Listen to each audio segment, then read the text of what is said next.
and welcome back to Decoding Dragons, CouchSoup's Watching Now podcast, where we break down all things House the Dragon. We're your hosts, Liza and Michelle, spilling the royalty and breaking down the fire for every episode. Yeah, so I have read the Song of Ice and Fire series and binged the entire show multiple times. Liza has seen the show and read Fire and Blood, so when it comes to thrones and dragon lore, we got you. So if you were with us last season, welcome back. If you're a newcomer, we're talking about House the Dragon, the big players in the dance, and of course, the dragons. So let's go ahead and jump into what happened in season 2, episode 5, called Regent, which, speaking of dragons, opened with the pretty gnarly scene. It was a pretty gnarly scene. And just as a courtesy for all of our listeners and watchers, we do start off with a spoiler warning because we discuss the canon of Fire and Blood the show is based off of. And while we try to save our big spoilers for later in the episode, you are likely to come across them throughout. So if that's not your thing, then we will see you here after you've seen the episode. And if it is your thing and you want to know all the tea, stick around because we have so much tea and salt and all sorts of things. So yes, spoilers may possibly abound. So let's start with a brief recap. You did mention that it starts off with a very gnarly scene. And that is actually, surprisingly enough, throwing major shade, that is canon. So the armor fuses into his skin because of the heat of the dragon fire. I like that they mentioned it's Valyrian steel, which maybe implies that it's supposed to defend against dragon fire to some degree. It seemed implied based on that comment. Interesting. And I don't know if that's true or not, but that's kind of what the comment made me think about. But that's canon. It does, his armor fuses into his skin. So I was sad for him, but happy that they kept that bit. And then I thought, I'm here for Villainous Aemond, and we are finally getting Villainous Aemond. But the best part about Villainous Aemond is when he had his opportunity, he did really well. He took hold of that council and ran it, and I was like, okay. And this is also hard for me to talk about. However, Kristen Cole made an actual point. Crispy Kristen Cole made an actual point when he was looking at Alicent and she was like, why didn't you support me? And he's like, well, I thought that I spared you because are you going to preside over all this violence? Because in the show, up until this point, Alicent has had a very hard time making concrete move forward decisions, and she's been shying away from violence. And at this point, violence is what you've got. So I don't know if I'm articulating what he meant properly, but when it comes to making hard, scary decisions, he thought that he spared her from that. And I think that in that, he made a singular point, which is hard to say. And another aspect of that, I think, is, yes, he's saving her from it, but also he realizes that now what they have to do is just terrible and awful. And it's saving her from those decisions, but it's also saving her from having to rule over the ashes. Yes. Because when he steps away and says, we've given the word of the dragon, so a dragon rider must lead us. Good point. I think it got really real for him. I think Alicent wasn't there to see what her actions and Otto's actions led to, right? Otto knew what was coming because Otto knew Jaehaerys and Vermithor, so Otto knew. Right. But Alicent hasn't seen it, but he was on the ground. And that's why on the ground scenes are so important in battles for characters, because Kristen Cole witnessed firsthand what they have gotten themselves into. And I think that it was a good moment for him to call that out. And I hardly ever agree with him, but in that moment I was like, you know what? Fine. I agree. They're doing a really nice consistent theme there, because in the original series with Jaime Lannister and the loot train scene, it's the first time anybody has seen Dragonfire when Drogon destroyed the loot train. And you saw how Jaime went back to Cersei and was like, you don't understand. People were burning and their flesh was falling off of their bones. So it's basically the exact same theme that Kristen was telling Alicent. And I like that if you're not raised with these dragons, which we've talked about before, it's a sight to behold and it's terrifying. So these experienced battle warriors are coming in or leaving a battle with a dragon going, whoa, this is game changing. And it is it. And I will say that is what I liked most about Aegon the Conqueror, because canonically he only used his dragons when he absolutely had to. He didn't wield them like, like a red button, like he only used them when he absolutely had to. And I think that it shows so much restraint and positive characteristics for a character that knows they have like the killing blow, but won't strike it unless they absolutely have to. And, I do understand, like, I don't want anybody to think that I didn't understand why Rhaenyra and Rhaenys and all of them were hesitant to release the dragons, because as we all know, based on Aemond, you can't always control them. But right. At the same time, like, you started it, so someone's gonna have to finish it at some point. But kind of, I guess, moving on to restraint, I suppose. I have a lot of things to say about Daemon's character in my canon correction, because they are just, I can't just let it slide. So, and I can't let it slide. But Rhaenyra and Jace made plans for what's called the Red Sowing, which is where they get all the dragon seeds together to come get some dragons. We see either Sea Smoke or Silverwing. I think it was Sea Smoke. I thought it was Silverwing first, but I think it was Sea Smoke now. And then Corlys and Baela have a really good conversation. That one was good. I was here for that. And they did it differently, because in the books, like, Corlys blows up at Rhaenyra, which is kind of, like, in my opinion, is justifiable. Like, I think his anger was justifiable. And it could still be coming. It could, but I think that they resolve it the same way in the books. Like, I think she makes him hand, I think. They kind of made that worked together while also giving Baela and her grandfather a good moment. And I think that I like that they kind of retconned Rhaenys a little when they were like, she's a Targaryen princess and she died amidst blood and fire the way you're supposed to as a Targaryen. So they did a little bit of a retcon there. And let's see, what else? I guess it's good to see the Green family having some tension and issues amongst themselves. Aemon's doing a good job, in my opinion. As Regent, he stepped in and stepped up as much as villainous Aemond can. And we got a really cool shot of Caraxes where his head was behind the horse. Like, I was like, this one shot is Game of Thrones.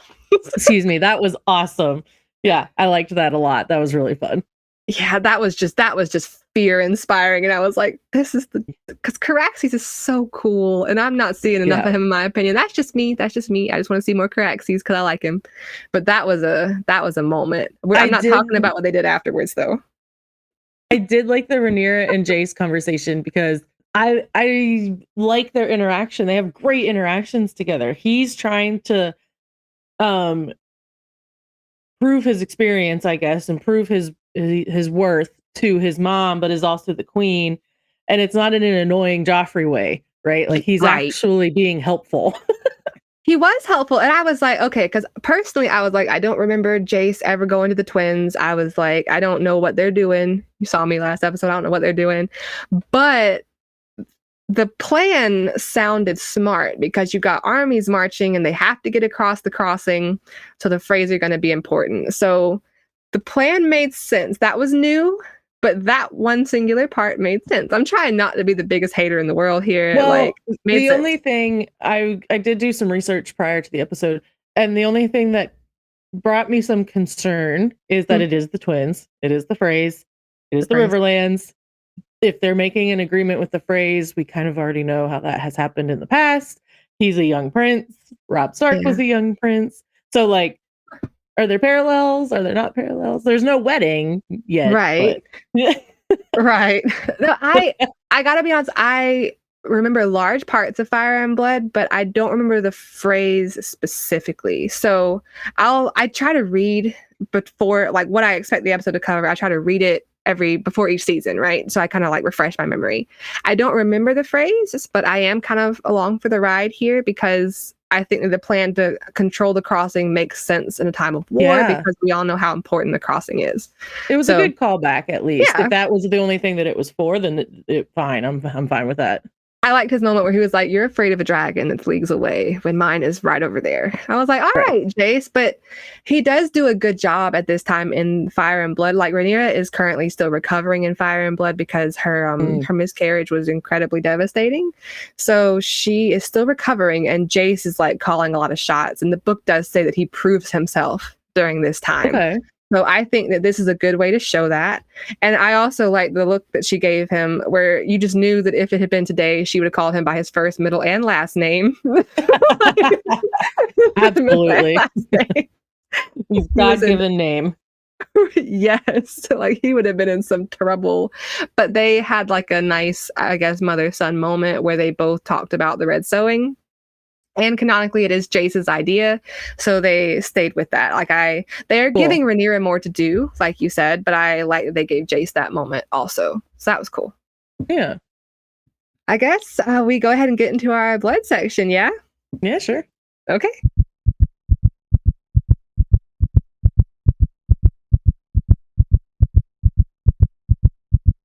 You know, I totally forgot that the blood section is my place to ask questions. So I have my questions. I have my questions. What are your thoughts on them bringing Meleese's head into King's Landing? Unnecessary. I love that Kristen Cole is like, don't they realize we've won the battle? And everybody's just in shock because, yes, it's very disrespectful. And also, I doubt people have seen a dragon that up close before. Not the small so they folk. really didn't understand the size and the grandeur.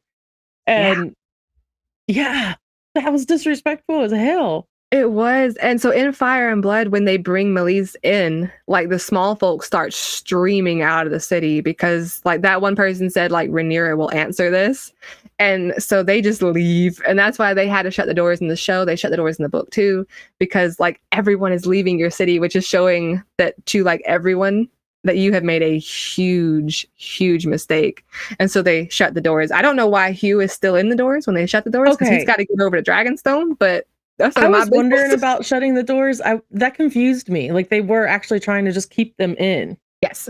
My theory, it's canonical they shut the doors. My theory is because everyone leaving and being so afraid of retaliation is a show of weakness. Like, you can't protect your city, we're all leaving, screw you. I think that it's because it's an admission of guilt and wrongdoing, like it's an admission that you have screwed up this badly. That's my understanding of it.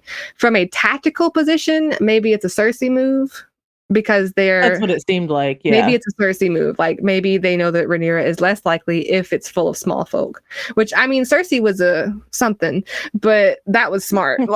Right. Yeah. Right. Speaking of, I guess, smart tactical moves, what are your thoughts as for Aemond as Green Regent? I think he did good when he stepped up the council. I know Alicent got sidelined, but what did you think? No, I thought he was great. The look that he gave his mother was like full of daggers. But it set up two different things in the show, right? Which is that Alicent's kind of being cast away, and Aemond is taking the rise, which finally, we need a Cersei. I feel like Aemon's gonna be a Cersei, and he has the largest dragon that we have on the show. No, I think he's great, and he commands let me start over. His presence commands confidence, and he whatever he says, people are following. Like I really liked his character in this episode. Me too. Like I am just like, finally.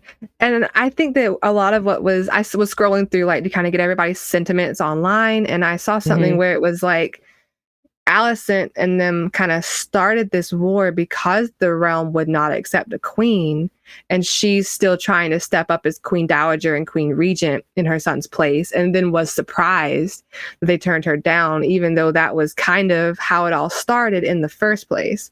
So and that's a good point. And I also like the parallel between mother-son relationships. Like Jace is coming to his mom with ideas. He's like, listen, this is my idea. Let's find a way to make this happen. Let's work together. And Aemond is like, got it covered, mom. Thanks. Yeah, girl, bye. So, but at the same time, like I do think one thing that I think was not touched on the episode was based on the historical time frame it is set in. They are using the women aren't expected to rule as a dig and a jab in the show. And Rhaenyra had a point. There's been peace in their lifetime, so no one's really seen any war. But sons of big houses and sons of kings are raised with classes that educate them Right. on warfare. That Rhaenyra also says, like, she kind of admits it. She's like, I actually was a cupbearer. I didn't take the classes. Like, they had maesters there to teach you warfare. So while they may not be tried in the field, there's a level of education that is not universal based on your societal role at the time. I also read something prior to the episode that Alicent mourning at Aegon's bedside was more Alicent mourning her being pushed off of the Green Council and was less about being nice to Aegon and hoping that he heals. That's true, because she might have had Aegon kind of a little bit leash, but she does not have Aemond. So, no. But that makes sense, because I was like, okay, there's two ways we can play this. You can be, oh, I really messed up as a mom. Like, look at my baby, they got hurt. Or what you said. And personally, I like what you said better. I like I like More what you into said the better. Alicent narrative. She's more butthurt that she's kicked off the council. She did not stay when he said, Mummy. She did not stay. She's like, She didn't even hear him. She's just like, there goes any influence that I could, because Aegon is more malleable than Aemond, and we kind of see Cersei go through that with Joffrey. Like, you as Queen Dowager or like Mother the King can have some control until they don't let you anymore, and then that's where things start to kind of like go off the rails for you as the queen. So that's one of my favorite Cersei moments, is when she realizes that she has zero control over her insane son, and then she's just like, yes, I gotta love him as is. But Cersei's character with like Lena Headey did such a good job. Like, you can see her understand just how far Joffrey will go. And still she's like, but you're my kid. I'm going to love you regardless, because you're my kid with the person that I love. Like, her and Jaime are together. But, Okay, let's go ahead and get into the fire section, because I have questions for you. Okay, let's go. I have thoughts.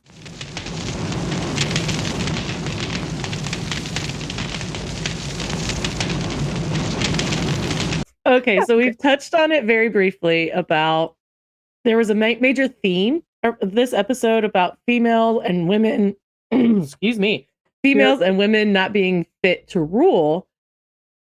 I made a comment in our show notes that Bela is a badass, just because like she's the one that stuck out to me with her and Corlys's conversation. But are we gonna get a payoff for all of the hits on women ruling?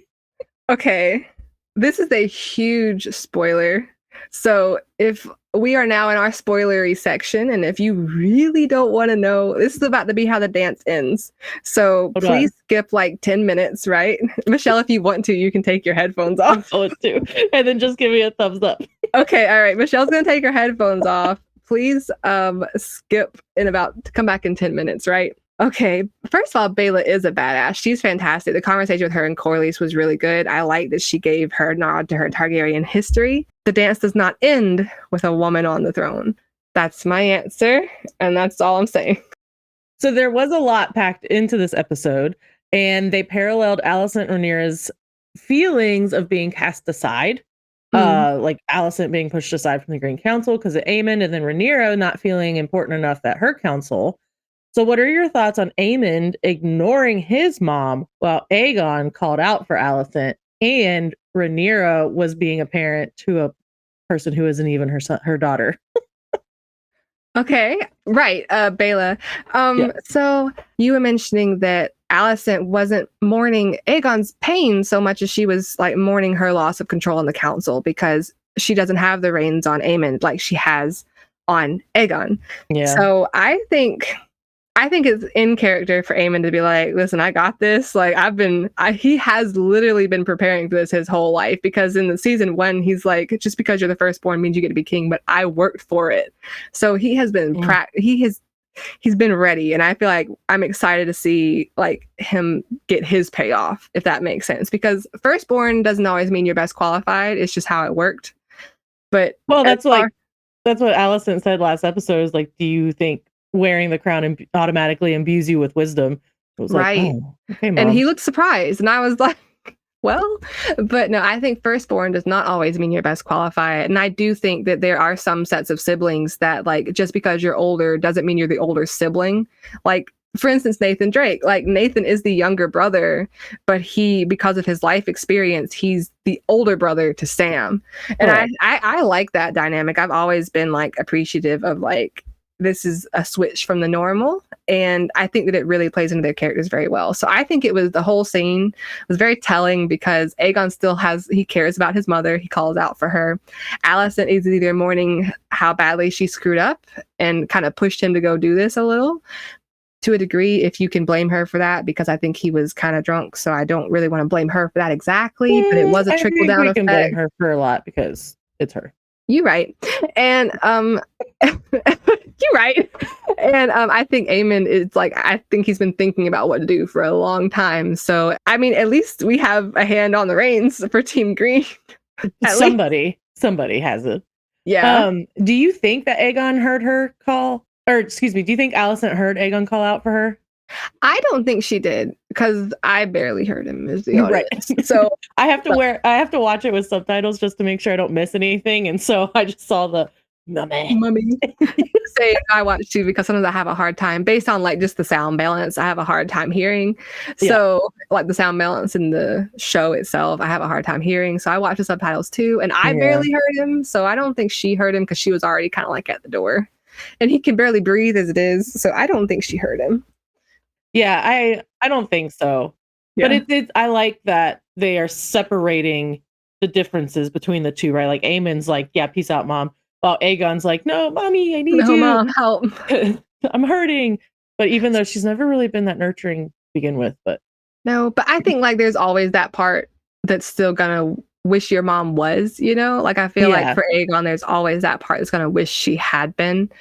And I am somebody, I think Martin, I saw a snippet somewhere. I don't want to put words in his mouth, but mentioned that in the way that Viserys Paddy Considine kind of brought Viserys more to life. I don't know if I said his name right, but he brought Viserys more to life than the book does and gave him more nuance. I think Aegon's actor is giving Aegon more nuance than the book gave him as well. So like we're seeing multiple facets, whereas in Fire and Blood, there's only really time to cover some aspects of his personality and you kind of infer based on his decision making. I think that the show is giving us like more aspects of his personality. We see both the petulant and, you know, kind of out there side, also the more vulnerable side as well. And I am appreciating that portrayal. I really liked Aemond and Helena meeting each other in the throne room. That was a scene. So this is not canon to my knowledge. There are people inside the fandom who think that Aemond and Helena at some point had an affair. So because for Targaryens, obviously incest is wrong. For Targaryens, it's a normal part of their life. So some people out there think that Aemond and Helena had a thing. And that was the first thing I thought of when I saw it. But I don't think the show is going with that. So I just think that she was like, maybe because she has like the dreams, she's like, is it worth it? Because people think that she knows what's coming even further down the line. Like they saw some Easter eggs that kind of suggest that she has seen much more than just the dance. So I think that kind of adds nuance to her scene as well. Cool. Okay. All right. I got 2 more questions. I'm full of questions for you today. Okay. All right. This one's going to be a little touchy. I'm interested in your opinion that the episodes that we've kind of had some issues with this season, you know, we're getting away from book canon. Right. All of them have been directed by women. Do you have any thoughts on that? That's actually a really good question. And I do know it is a sensitive topic. My personal thoughts on the matter is that I think that it's difficult for a show to confront misogyny the way that House of the Dragon does without kind of slipping into misandry. And I personally wish that they would find a more balanced approach because I'm of the opinion that we all work best when we work together. So, and I think that it makes you stronger when you can work together as, pieces of a whole. Major disclaimer, I am not saying this is the case. I am just making like a likening to how things happen sometimes in books and shows. In writing books, there's this thing called a self-insert character, which is where the author self-inserts themselves into a character, and the book kind of becomes like the author trying to talk directly to you the whole time instead of let it happen organically. Like, let the story give the message, the author like gives the message. And it kind of makes it feel more like a self-insert power fantasy or a self-insert fanfic, So, and sometimes shows can veer into that as well, where the director has a message they want to say, but instead of letting the show talk about things organically and like the theme of the show come through, people will put their themes like onto it. And that may be a little of what we're experiencing. I obviously don't know any of the directors personally, so I can't like throw tomatoes or anything. And I'm not. It's just an observation that the Fire and Blood does deal with this. So it is canonical that it is because she's a woman is why she's, so contested with the throne. So like I want to call it, I think it's called male primogeniture, which is the son comes first thing in history. Yes. This contest with it is canonical. So I'm not saying that they should not be talking about it. I'm just saying that I think you do have to be careful how heavy-handed you layer your themes. And I think I'll probably leave it at that. There you go. That was a really good way to say that. I do also agree with your disclaimer. We're not saying this is what they're doing, and it is a really touchy subject, but it is also an important conversation because I'm having this conversation with people outside of us of the episodes that are slow or more conversation bound, and the theme of women aren't allowed to do this have been directed by the women, whereas the episodes that hit the hardest during like the original series, like Battle of the Bastards or Hardhome, were directed by men. And so without really trying to make it a gender war, that's not at all what we're doing. Not it's at all. more of just realizing that is there a potential theme that we're getting away from the source material because their ideas are different than what the author is creating. Then the same conversation we had last week, then don't say it's based on that novel. Right. Well, like I said, the canon does deal with that. Like it does deal with, Rhaenyra is, so contested. I mean, that's the entire point of the dance. Yeah. But I can understand that some things, I think our gazes and how we approach source material affect things. I think that maybe certain gazes might be affecting the way that the canon is portrayed. Sure. And that could be why there's such a thematic difference between each episode. Sure. So, and also we can't discount experience. I think the individual who did Rook's Rest has experience on the main season. Cool. So, and I do not know how many directors have worked on the original project, but there may also be an element of experience inside the Game of Thrones community and fandom that could also contribute to a difference in tone and theme. But I personally enjoy fiction best when the themes are subtle and suggested and like you are allowed your interpretation. And I feel as if maybe these themes are being laid on a little heavy-handed. And you made a good point one time between sections, kind of off camera, about the comedy that, in Game of Thrones, like Tyrion is one of the most beloved characters, and he always had a really good way of inserting the comedy to increase the tension. Yeah. But it was still kind of funny and we could chuckle at it. Whereas the comedy in this season so far of House of the Dragon just seems a little forced. It doesn't seem quite as real. It seems too much of a joke and not, let's increase the subtle hints of things that are happening. Right. And let's just lay out this joke and haha, it's funny, and now move on. Yeah, there's a scene that stuck out to me particularly. It was a scene where the Brackens come to treat with Daemon. at night, right? And they have to like push this guy out of the way because he doesn't want to stop eating. And to me, that's kind of leaning towards slapstick comedy, which is not what Game of Thrones is. And then the way that they performed the scene where the Brackens were like approaching him, it didn't feel real. Like something about it had like thrown me out. And it could be the blocking, it could have been the performance, it could be the fact that they are walking up to a dragon rider whose dragon is very likely perched on a castle, on a tower. Right.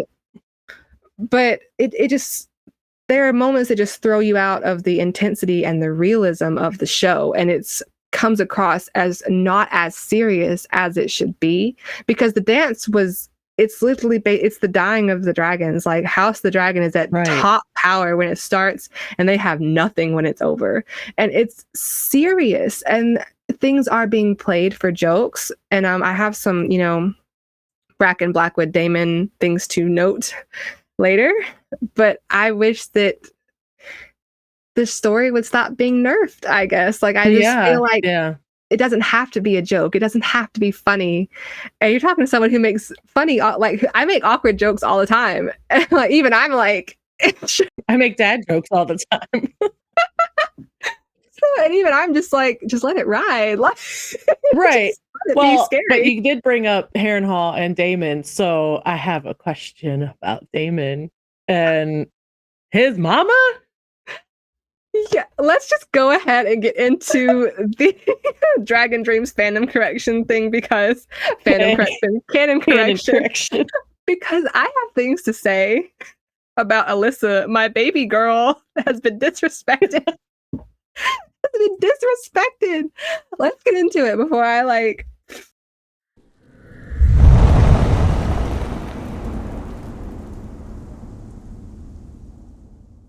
I checked Fire and Blood. Like, as soon as these episodes are done, I want you to know I opened the book and I checked stuff, because I tried, Michelle. I tried to separate and I couldn't do it.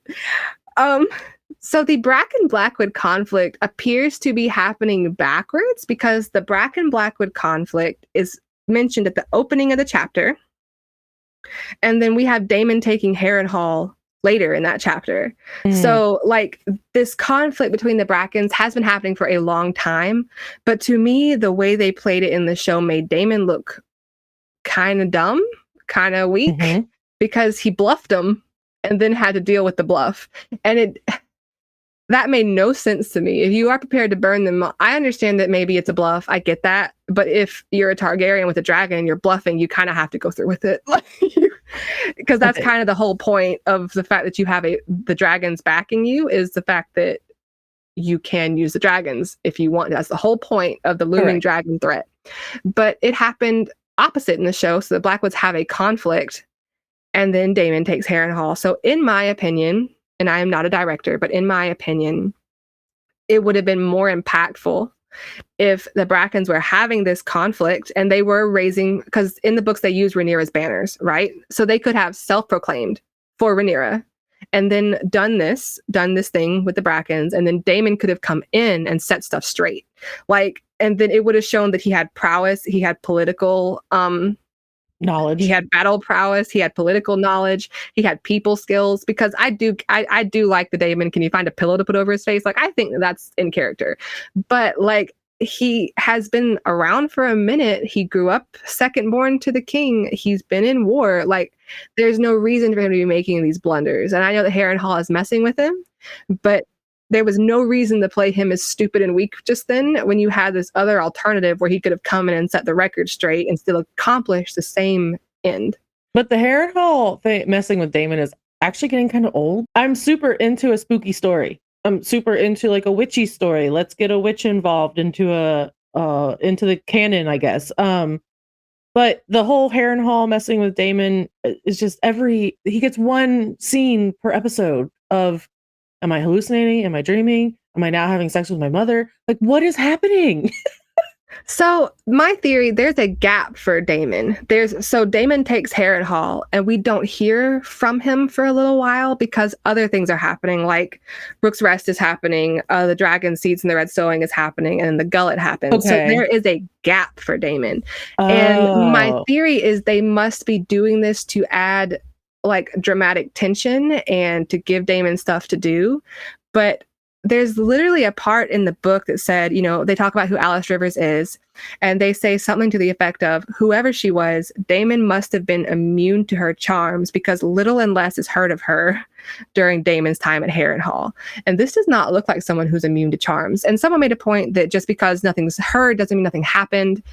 But like, it's a conscious choice to go against that phrase in the book and give him this journey that I think, like, if you're trying to show that he's feeling guilt about stuff, like, I think you can do that organically. You're right. I don't think you need someone to like hit you over the head over and over again. I feel like it shows more maturity if the character can find that place on their own, you know? I think it's a really good point of what we were mentioning earlier about the episodes of they're not leaving it up to suggestion and up to question like the book does. It would be subtlety. Totally fine if we saw Daemon take Harrenhal, meet Alice Rivers, and then not see him for 3 episodes. That would be fine. Because there's parts in Game of Thrones that you don't see some of your favorites. Like, there are some episodes that don't move Jon forward or that don't move Dany forward. And you're happy to see them when they come back on the screen. And I really think it adds character depth. Like, obviously you do need something to spur change in a character. Like, there needs to be something that causes them to think about something differently. But I never even got the impression that he flew there because he was upset with Rhaenyra. Like, I genuinely thought that he flew there because he was going to raise an army. And I think watching him raise an army would have been so cool. Like, watching him unite the Riverlands, everybody's banners are flocking in. He has to deal with, you know, supply and demand at Harrenhal. Like, he's basically a general or a commander. He's king consort. Like, let's watch him be this thing, you know? Like, let's watch Daemon be Daemon. Like, it's Daemon. Like, he's literally like this almost mythical figure in Fire and Blood. Everyone knows who Daemon Targaryen is, and people flocked to him because he was Daemon Targaryen. And that is not the Daemon that we're getting.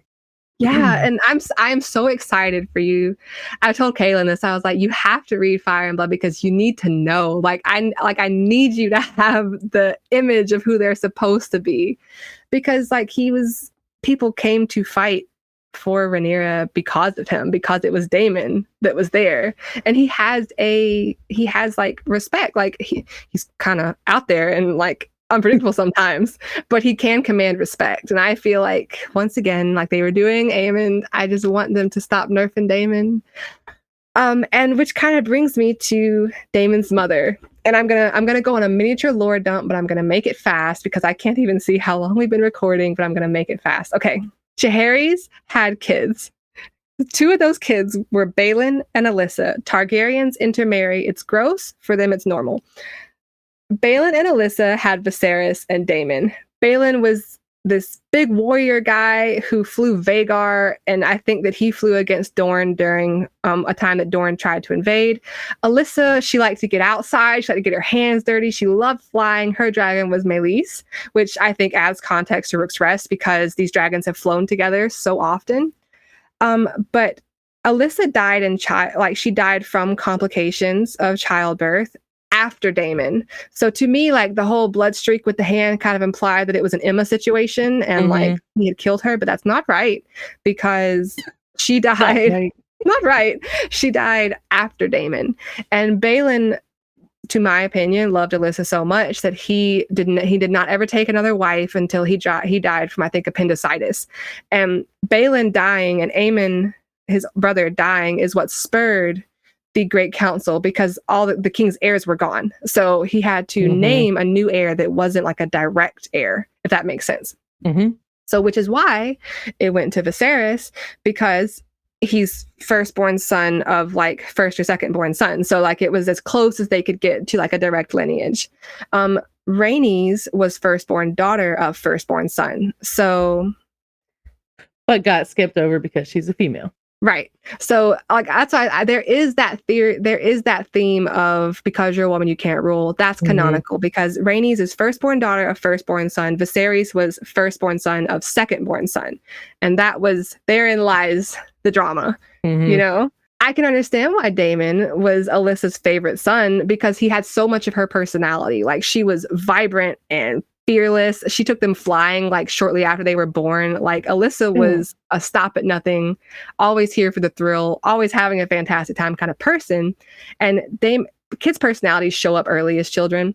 So his personality would have gotten along with hers a lot better than Viserys, because you can see Viserys is like a much more jolly, kind, like reserved person. Of course she was his favorite son because like Right.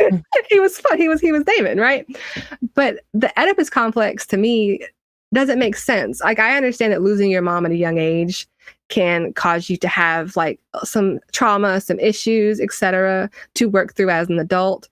But I have no idea why they felt it necessary to shoehorn an Oedipus complex in here and make that happen and disrespect both Daemon and Alyssa, because while Targaryens might intermarry, to my knowledge, they never marry down. Like it's never parent and kid. So I almost rage quit the episode. Like I almost walked out of the room. I almost stopped watching the whole thing. I was like, not my girl. Not Alyssa. If you remember last episode or the episode before when they were introducing Ulf the White and he just like dropped the fact that he's a Targaryen, it was because of Balon. Yeah, that still bothers me, but I try to be logical, right? And I'm just like, okay, so the gaps in logic are like, okay, so Targaryen princes are probably out doing what Aegon and Aemond are doing. Like it's, but to me, the logic jump between Balon was probably screwing around to Daemon and his mother in a scene together. Like to me, this is not an okay logic jump. Like this is something that we've seen on screen before. We've seen Aemon and Aegon and all of them kind of screw around in some brothels. Daemon's done it. Like we've seen it on screen. So Balon kind of doing all this before, maybe before he and Alyssa got married. You never know. Sure. Or maybe after. You know, it is what it's Game of Thrones. But like never, ever Targaryen parent and child. Like that's just a line to me. Obviously, there's lines in Game of Thrones you do not cross in real life that you cross in the show. But this is just like somehow that took it too far for even Game of Thrones. Disclaimer, yes. Do not do Game of Thrones at home. Do not do Game of Thrones at home. Do not do it. But no, it was just like the logic jump was just not there for me. Like there's no canon supporting it. There's absolutely nothing other than the fact that maybe, you know, she did die when he was young and that might give him some sort of like trauma to work through as an adult. There's not a single thing in there that would imply that he would have this type of psychological thing happen. And people can be like, oh, Alice was messing with him. I was like, well, that is a screwed up way to mess with somebody. But why? Yeah, it was just so unnecessary.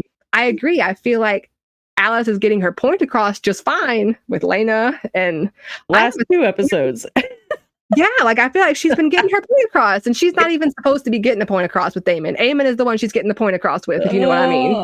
So it's just it's something. So, and I think I already talked about like my last canon correction. There is a gap for Daemon between him taking Harrenhal and the next time we see him. Yeah. So I do think they are adding stuff and changing his character to add dramatic tension and uncertainty, because Book Daemon was holding it down. Like Book Daemon had armies, Book Daemon had the Riverlands, Book Daemon had Harrenhal, Book Daemon has Caraxes, and like he was incredibly useful. Book Daemon had good ideas. He supported Rhaenyra at the council. He had strategic maneuvers, and maybe the show just wouldn't last as long as they wanted it to if Daemon was doing as good as Daemon would actually do. Like that's my opinion. Yeah. We touched on that prior to recording, that I do think they're spreading it a little too thin. If they didn't have the promise of the next couple seasons already, obviously a money grab. Also, that's when it starts to lose it for me, is when they're doing it less for the love of the lore and more for the money grab. To make it last as long as you can and rake in the cash. Yes, absolutely. It's the cash cow right now. And so if they could have fit everything, I don't know, maybe into 2 seasons, but jam-packed every episode, I would have been more happy with that. Yeah, and like I personally, I know it's hard to do a 3-act structure with a duology, but you could make it work. Like you could have made it work in 3 seasons. You could have, if you really wanted to, you could have made it work in 10 episodes and just make them an hour and a half each. Because we got hour and a half, 2-hour episodes for season 8. Like make it a special. Like they make specials, make it a special event. Right. Because adding filler when you don't know what to do with the filler just kind of messes with your trajectory. It messes with your big moments. So That's my opinion. I agree with you. I feel like it could have been shorter, and I feel like we're getting filler we don't need that doesn't add what it's supposed. Like sometimes you can do good filler. Like Mhm. Bela and Corlys's conversation was good filler. Oh It yeah. that it's different in the book, but this version was good because Bela got to have her badass lines, and Corlys got to have like you could see his grief, his struggle. He was handling it the best way he knew how, and he was able to kind of understand where Bela was coming from. He knew his wife was like she was about that life from the start.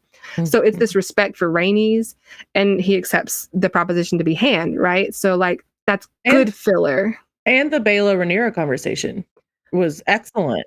Yeah. Yeah. And it's like, because I think that they had multiple shots of like grief and mourning throughout the show. I feel like Yeah. they could have had that moment and that would have been like that one and the Corlys one would have covered it kind of. Absolutely. So Yeah. I think they could have opened like with that one if they wanted to.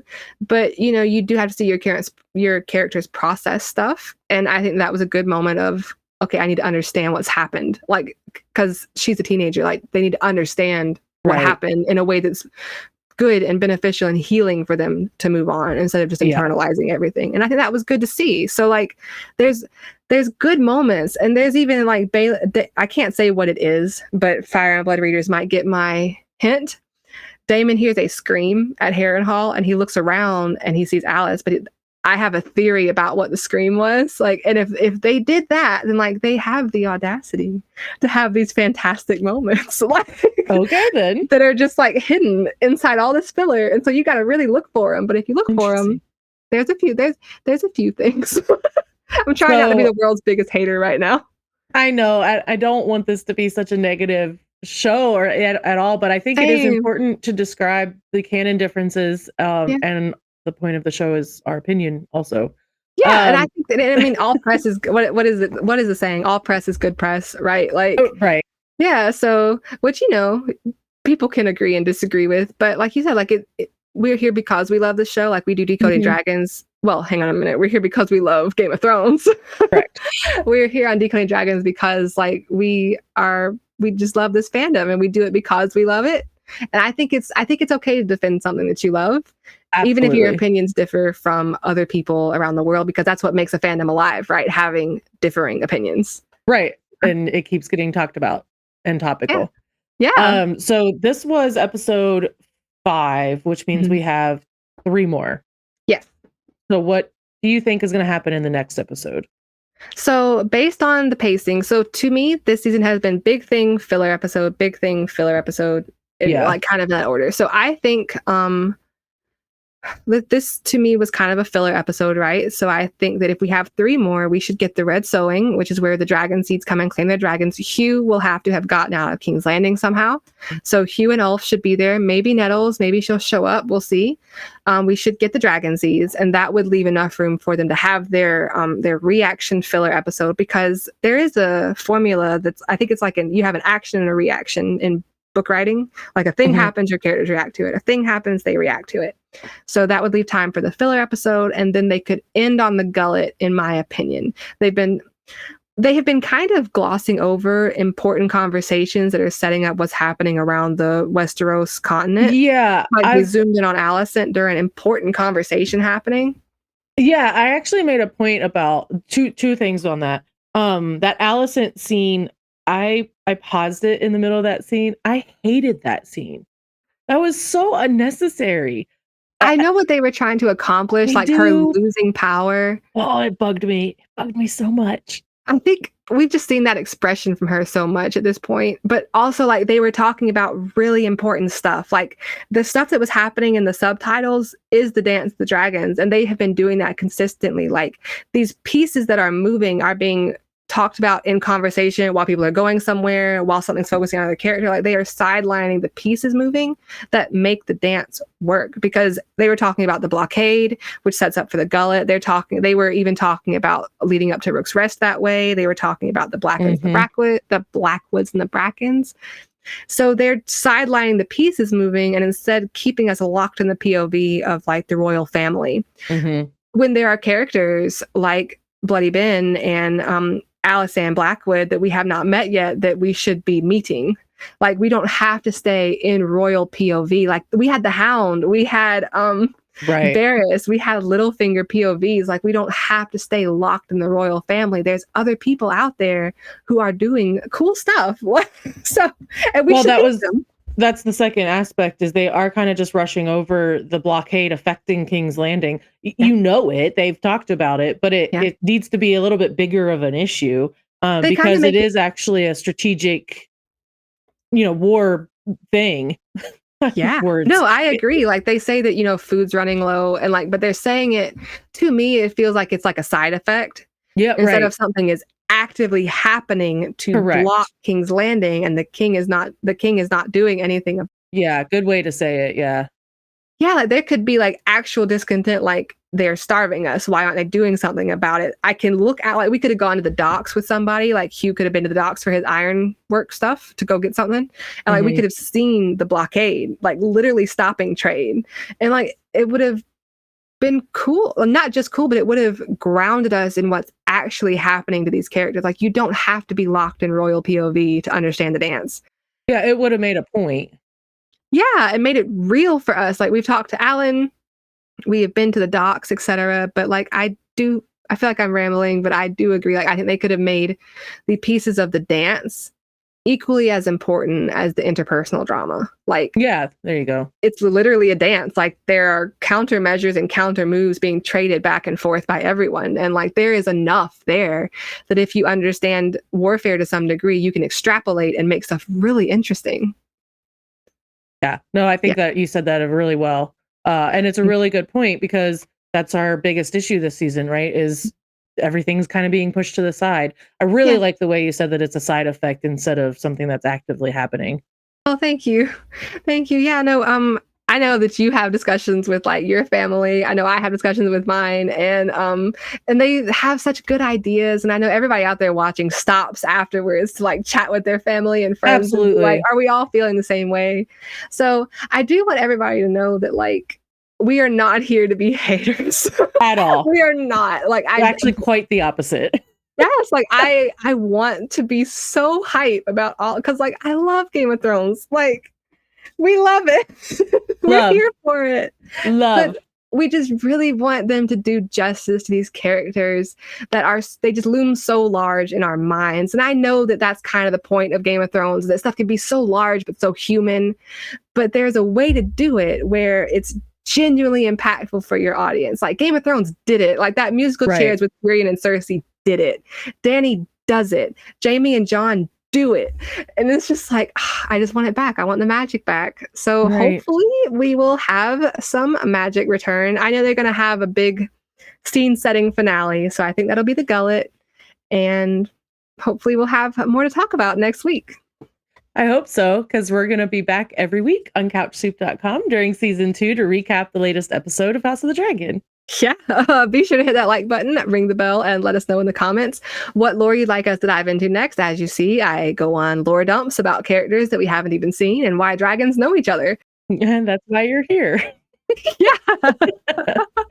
So let us know, Team Green, how you're feeling about Aemond as Regent.